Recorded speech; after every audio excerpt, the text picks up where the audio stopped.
Hi guys, welcome to my channel. So today let's learn how to read ECG. So if you are a medical, paramedical or a nursing student, this video is very helpful.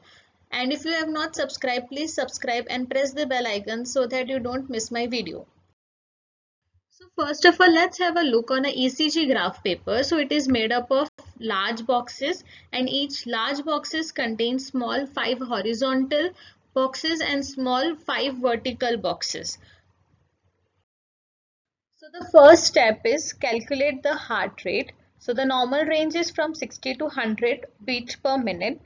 So if it is more than 100, then it is a tachycardia. If it is less than 60, it is a bradycardia. So to calculate regular heart rhythm or heart rate, we have a formula, that is count the number of large square present within 1 RR interval. Divide 300 by this number to calculate heart rate. So here we have 4 large squares between RR interval. So 300 divided by 4. So the normal heart rate which we got is 75 beats per minute. So if patient's heart rhythm is irregular, the first method of heart rate calculation does not work as RR interval differs significantly throughout the ECG. So we have to apply different method, that is count the number of complexes on the rhythm strip, then multiply the number of complexes by 6. So here we have 14 complexes over here as you can see on this strip, and we multiplied by 6, so we got 84 beats per minute. So the second step is heart rhythm. So patient's heart rhythm can be regular or irregular. So irregular can be regularly irregular, that is recurrent pattern of irregularity as you can see over here. And second is irregularly regular, that is completely disoriented. So to observe heart rhythm, mark out several consecutive RR interval on the piece of the paper and move them along the strip to check if the consecutive or subsequent intervals are similar or not. Third thing which comes is cardiac axis. So cardiac axis describes the overall direction of electrical spread within the heart. So in a healthy individual, the axis should spread from 11 o'clock to 5 o'clock as heart is tilted towards the left side. So to determine cardiac axis, you need to look at lead 1, 2 and 3. So the electrical activity of the heart starts at SA node, then spreads to AV node and then spreads down the bundle of His to Purkinje fibers to cause ventricular contraction. So whenever the deflection of electrical activity is towards the lead, it leads to positive deflection in that lead. Whenever the direction of electrical activity is away from the lead, it leads to negative deflection in that lead. Healthy individual, you would expect the axis to lie between -30 and +90. So the overall direction of electrical activity is towards the lead 1, 2 and 3 and the most positive deflection being in lead 2 and most negative being in AVR because of its opposite direction.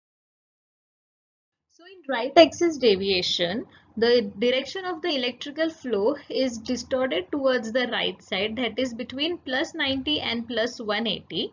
The most common cause being right ventricular hypertrophy. So you get negative deflection in lead 1 and positive deflection in lead 3 and AVF. So in left axis deviation, the direction of electrical flow is being distorted in left side, that is between -30 and -90.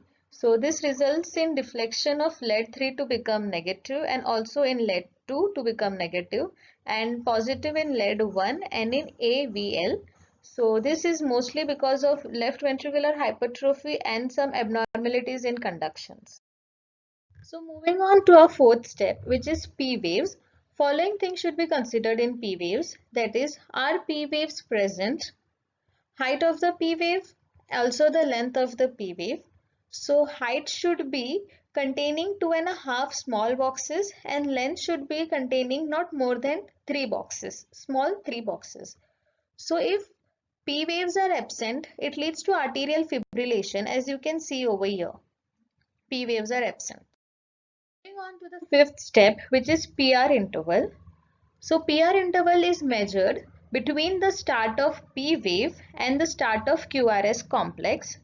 So it should include 3 to 5 small boxes. So moving on to the abnormalities of the PR interval.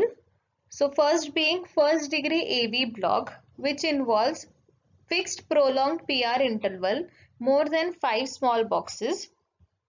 So it is mostly due to delayed in conduction of SN node to AV node, that is delayed in passage of impulse from atria to ventricles. So in second degree AV block, there is delayed or disturbance of arterial impulse conduction through the AV node to the ventricles. So they are of two types, first being Mobitz type 1, in which there is progressive lengthening of PR interval and one P wave is not followed by QRS complex and same pattern repeats again. So in Mobitz type 2, PR interval is prolonged but consistent, as you can see fixed PR intervals, and after a fixed number of P waves the QRS complex is absent. So this basically happens because of problem in AV node or usually at bundle of His. So in third degree AV block, which is also known as complete heart block, the block may occur at AV node, bundle of His or bundle branches. So P wave rate is normal, ventricular rate, that is QRS complex, is slow. So there is complete dissociation between P wave and QRS complex. As you can see, there is regular PP interval unrelated to regular RR intervals. So the remaining part will be continued in next video. So let's do a recap of this video. So first we calculated regular heartbeat. So we calculated the number of large boxes or square between the RR interval and divided 300 by this number. In irregular heartbeat, we calculated the number of complexes present in the strip and multiplied by 6. In cardiac axis, we saw two types, which is right axis deviation and left axis deviation. In right axis deviation, lead 3 and AVF will give positive deflection. In left axis deviation, lead 1 and AVL will give positive deflection. In P wave, we considered whether it is present or absent, its length and its height. In PR interval, we saw first degree AV block in which there is prolonged but constant long PR interval. In second degree AV block, there are two types, Mobitz type 1 and Mobitz type 2. In type 1, we saw progressive lengthening of PR interval until one P wave is not followed by QRS complex. And in type 2, we saw prolonged but consistent PR interval with fixed number of P waves, after which QRS complex is absent. And in third degree AV block, we saw complete dissociation between P wave and QRS complex. Thank you. Hope you like this video. Please don't forget to like, share and subscribe and press the bell icon so that you don't miss my second part of this video. Till then, bye.